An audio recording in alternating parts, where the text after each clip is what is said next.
ال 420 امبير هذا رقم السي سي اي كولد كرانكينج امبير، بحطوها بالوضع البارد درجة حرارة سالب 17 وبتأكدوا من هذا الرقم. قديش بعطيهم الرقم بسجلوه، بيعرفوا قديش هي بتعطيك. هذا الرقم كل ما كان اعلى افضل إلك، وبزيد من العمر الافتراضي للبطارية. الرقم الاخير هيوتو 80 منت، كاتبين ار سي، مش شرط تكتب لك منت، مرات بس بكتب الرقم بكتب جنبه ار سي.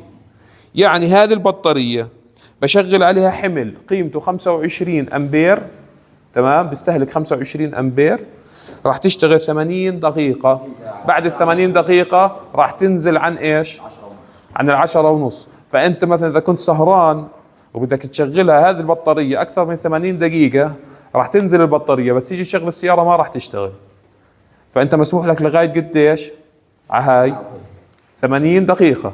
في واحدة ثانية بتكون 120 احسن، في واحدة ثالثة 150. ومش بس هيك، شو بتفرق معك؟ انسى موضوع السهر، اجيت الصبح على سيارتك وسيارتك بنزين او ديزل وبتغلبك في التشغيل، بتظلك ايش تسوي؟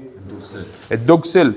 تلاحظ انه كثير في سيارات بالدوج سيلف اول مرة، ثاني مرة، ثالث مرة، بعدين ولا شو البطارية معيدة، صح؟ بتبطل في مجال انها تدق. ليش؟ لانه هذا الرقم بيكون تبعها ايش؟ قليل. كل ما كان هذا الرقم اعلى وكل ما كان رقم السي سي اي اعلى كل ما كانت البطارية ايش؟ احسن.